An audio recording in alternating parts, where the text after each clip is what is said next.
ശക്തമായ പ്രവർത്തനം കഴിഞ്ഞ് മുഹമ്മദ് ഷിയാസ് കൊട്ടിക്കലാശവും കഴിഞ്ഞ് നമ്മോടൊപ്പം വളരെ ചെറിയ നേരത്തേക്ക് കൂടുകയാണ്. കൊച്ചി കഴിഞ്ഞ മത്സരങ്ങളൊക്കെ കൊച്ചിയിലെ കഴിഞ്ഞ കാലങ്ങളിൽ എടുത്തു കഴിഞ്ഞാൽ കൊച്ചി വലിയ പ്രസക്തമല്ല. കാരണം ഒരു സ്വീപ്പ് വിജയം അല്ലെങ്കിൽ ഒരു എതിരില്ലാത്തൊരു വിജയത്തിലേക്ക് പോകുന്നു. 10 ദിവസം കൊണ്ട് 10,000 ദിവസത്തിന്റെ പ്രവർത്തനം ഫീൽ ചെയ്യുന്ന കൊച്ചിയിൽ ഒരു കടലിരമ്പമാണ് ഓരോ മുക്കിലും മൂലയിലും ഈ ചുരുങ്ങിയ ദിവസങ്ങൾ കൊണ്ട് താങ്കൾ ഉണ്ടാക്കിയത്. പ്രവർത്തകർക്കിടയിൽ ഇങ്ങനെ ജീവിച്ച ദിവസങ്ങൾ ഇങ്ങനെ കഴിഞ്ഞു വന്ന് നിൽക്കുമ്പോൾ എന്താണ് ഇപ്പൊ തോന്നുന്നത്? കോൺഫിഡൻസ് എത്രമാത്രം ഉണ്ട്? കൊച്ചി എക്കാലത്തും കോൺഗ്രസിന്റെ ഒരു ഉരുക്കുകോട്ടയാണ്, UDFന്റെ ഒരു ഉരുക്കുകോട്ടയാണ്. നല്ല ആത്മാർത്ഥതയുള്ള, നന്നായി പ്രവർത്തിക്കുന്ന ഒട്ടനവധി നേതാക്കന്മാരും പ്രവർത്തകരുള്ള ഒരു സ്ഥലം കൂടിയാണ്. 2 ടേമായി നമുക്ക് നഷ്ടപ്പെടുന്നത് പല സാഹചര്യങ്ങൾ മൂലമാണ്. പക്ഷെ പാർട്ടി വളരെ സജീവമാണ്. പാർട്ടി മിഷണറി താഴെ തലങ്ങളിൽ വളരെ സജീവമാണ്.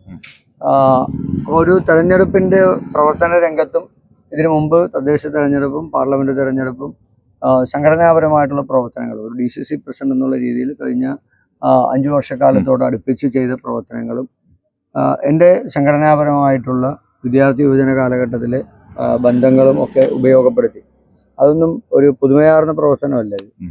അപ്പോൾ അവർ നന്നായി പ്രവർത്തിച്ചു. നന്നായി ഞങ്ങൾക്ക് ചുരുങ്ങിയ ദിവസം കൊണ്ട് ഞങ്ങൾക്കൊരു നല്ല മത്സരത്തിലേക്കും ചരിത്രത്തിലെ ഏറ്റവും വലിയ ഭൂരിപക്ഷത്തിൽ വിജയിക്കുന്ന തരത്തിലേക്കും ഞങ്ങൾക്ക് മാറ്റാൻ കഴിഞ്ഞിട്ടുണ്ട്. ഈ നമ്മൾ കൊച്ചിയിൽ ഇന്നും ഈ അവസാന മണിക്കൂറുകളിലും പരസ്യ പ്രചാരണത്തിന് നമ്മൾ LDF ഹാൻഡിലുകളിലേക്ക് സൈബിടങ്ങളിലേക്ക് നോക്കുമ്പോൾ കൊച്ചിയിൽ കെട്ടിയിറക്കിയ സ്ഥാനാർത്ഥി കൊച്ചിയിൽ ആളുകൾക്കിടയിൽ ജീവിച്ച സ്ഥാനാർത്ഥിക്കെതിരെ വരുന്നു എന്നുള്ള ആ ഒരു അതിൽ പ്രസക്തമല്ലെങ്കിൽ കൂടി ഇപ്പോഴും അവർ അതിൽ സ്റ്റിക്ക് ഓൺ ചെയ്ത് നിൽക്കുന്നു. ഏതെങ്കിലും തരത്തിലുള്ള ആശങ്ക അതിനകത്തുണ്ടോ? ഒരിക്കലുമില്ല. ഞങ്ങളെപ്പോലുള്ള രാഷ്ട്രീയ പ്രവർത്തകർക്ക് പൊതുജനങ്ങൾക്കിടയിൽ ജീവിച്ചാണ് ഞങ്ങൾക്ക് പരിചയം. തീർച്ചയായും ഞങ്ങള് ഇന്ന സ്ഥലത്ത് ഇന്നൊരു സ്ഥലത്ത് മാത്രം പ്രവർത്തിക്കുന്ന ആളുകളല്ല. ഞങ്ങളെക്കാലത്തും വിദ്യാർത്ഥി യുവജന രാഷ്ട്രീയ പ്രവർത്തനത്തിനിടയിലും ഇപ്പോൾ പാർട്ടിയുടെ ഉത്തരവാദിത്തപ്പെട്ട സ്ഥാനത്തിരിക്കുന്ന രീതിയിൽ ഞങ്ങൾ ഈ ജില്ലയ്ക്കകത്ത് നിറഞ്ഞു നിന്ന് പ്രവർത്തിച്ച ആളുകളാണ്. അപ്പോൾ ഞാൻ ഇന്നൊരു സ്ഥലംകാരനാണ് അല്ലെങ്കിൽ ഞാൻ ഇന്നൊരു പ്രദേശത്തെ ആളാണ് എന്നുള്ളത് ഒരാളും പറയില്ല. എൻ്റെ കർമ്മം കൊണ്ടാണ് ഇത് തെളിയിക്കുന്നത്. വെറുതെ ഈ പറഞ്ഞതുപോലെ ഞാൻ ഇന്ന നാട്ടുകാരനാണ് എന്ന് പറഞ്ഞ് ജനങ്ങളുടെ വോട്ട് വാങ്ങി 2ഉം 3ഉം ടൈമൊക്കെ MLA ആയി മാറിയിട്ടും ആ നാട്ടിലെ ജനങ്ങൾ പിന്നീട് അയാളെ പ്രാഗി ഇവൻ എങ്ങനെയെങ്കിലും ഒന്ന് പോകണം എന്ന് തീരുമാനിക്കുന്ന ഒരു സാഹചര്യത്തിലേക്ക് മാറിയിട്ടുണ്ടെങ്കിൽ അത് നാട്ടുകാരുടെ കുഴപ്പമില്ല, അത് അവരുടെ കയ്യിലിരിപ്പാണ്. അപ്പൊ അതുകൊണ്ട് പറയുന്ന കർമ്മം കൊണ്ടാണ് നമ്മളെല്ലാം നേടുക. ജനങ്ങൾക്ക് സഹായകരമാകുന്നതും അതുകൊണ്ട് തന്നെയാണ്. അപ്പോൾ ഒന്നും ചെയ്യാൻ കഴിയാത്ത 10 വർഷക്കാലത്ത് ഒരു ഭരണത്തിന്റെ പിന്നിൽ നിന്ന് ആ ഭരണത്തിന് നേതൃത്വം കൊടുത്ത ഒരാൾ ജനപ്രതിനിധിയായിരുന്നിട്ട് ഇപ്പോഴും വെള്ളം കിട്ടാത്ത എത്ര സ്ഥലങ്ങളുണ്ട് ഇവിടെ, കുടിവെള്ളം കിട്ടാത്ത എത്ര സ്ഥലങ്ങളുണ്ട്, എത്ര ആയിരം ആളുകളുണ്ട് ഇവിടെ. അപ്പോൾ അതുകൊണ്ട് ജനങ്ങളുടെ ജീവവായു നിലനിർത്താൻ ഏറ്റവും അടിയന്തര പ്രാധാന്യമായി കൊടുക്കേണ്ടത് ശുദ്ധമായ വെള്ളമാണ്, കുടിവെള്ളം.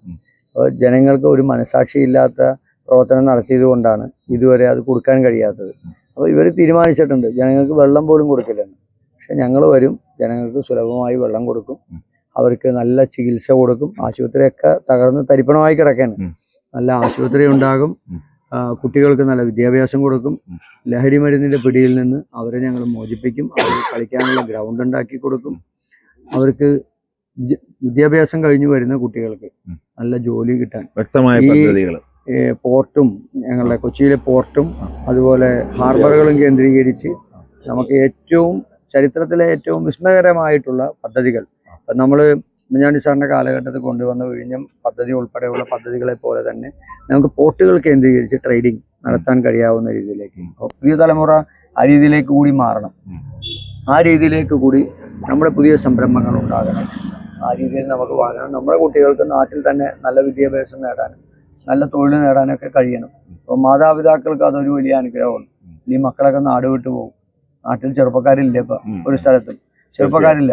അത് ഈ സർക്കാരിൻ്റെ തികഞ്ഞ പരാജയമാണ്. നമ്മുടെ യുവത്വത്തെ മുഴുവൻ നാട് കടത്തേന് എന്ത് വിജയകരമായിട്ടുള്ള ഭരണമാണെന്ന് നമുക്ക് ആർക്കും അറിയില്ല. കേരളത്തിലെ ചെറുപ്പം മുഴുവൻ ഇവിടെ ഇല്ല, മൈഗ്രേറ്റ് ചെയ്യപ്പെടുകയാണ്. കാരണം എന്തുകൊണ്ടാണ്? ഈ നാട്ടിൽ നിന്നാൽ ഒരു പ്രതീക്ഷയില്ല. ഒരു പ്രതീക്ഷയില്ലാത്ത സർക്കാരിന് ജനം എങ്ങനെ വോട്ട് ചെയ്യുന്നു? ഇവരെ എത്രയും പെട്ടെന്ന് അടിച്ച് താഴെ ഇറക്കാന്നുള്ളതാണ്. അപ്പൊ ഈ 9-ാം തീയതി എന്ന് പറയുന്നത് പെട്ടെന്ന് വരണമെന്നാണ് ജനങ്ങൾ ആഗ്രഹിക്കുന്നത്.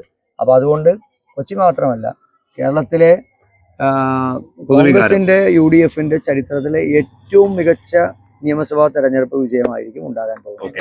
അവസാനം ചില സ്ഥാനാർത്ഥികളൊക്കെ ഭൂരിപക്ഷം എന്ന് പറയുന്ന രീതിയിലേക്കൊക്കെ ഒരു കോൺഫിഡൻസ് ബിൽഡ് ചെയ്ത് വരും? അത്തരത്തിലൊരു ഒരു ഭൂരിപക്ഷ പ്രവചനത്തിലേക്ക് എന്തെങ്കിലും താങ്കള്? ഞാനങ്ങനെ ഒരു പ്രവചനം നടത്തി കബഡി നടത്തുന്ന ആളല്ല. പക്ഷെ കോൺഫിഡൻസ് ജനങ്ങൾക്കിടയിൽ പ്രവർത്തിക്കുന്ന ഒരാളാണ്. ജനങ്ങളുടെ ഒരു പൾസ് മനസ്സിലാക്കുന്ന ഒരാളാണ്.